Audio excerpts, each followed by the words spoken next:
మనసున్న మనుషులు మనం స్పందిస్తాం. మనకు బాధ కలుగుతుంది, నొప్పి కలుగుతుంది, ఆవేదన కలుగుతుంది. ఒకరేదైనా ఒక మాట అంటే ఆ మాటను భరించలేక సహించలేక విసిగిపోతాం. మనకు ఆ స్పందన ఉంటుంది.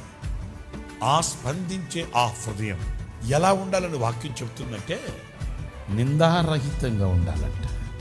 మనల్ని మనం ఎంత చూసుకున్నా మనలో ఉన్న లోటు మనకు తెలియదు.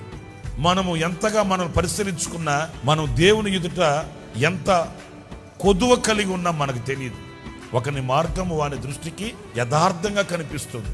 నేను చేసేవన్నీ నాకు కరెక్ట్ అనిపిస్తాయి, నేను చేసేవన్నీ నాకు ఆశీర్వాదం అనిపిస్తాయి, నేను చేసేవన్నీ నాకు ఉన్నతమైనవి ఉత్తమమైనవి అనిపిస్తాయి. అయితే నన్ను నేను చూసుకునేటప్పుడు దేవుని దృష్టి నాకు కలిగితే ఆయన దృష్టితో నన్ను నేను చూసుకుంటే అప్పుడు నాలో ఉన్న లోటు నాకు తెలుస్తుంది.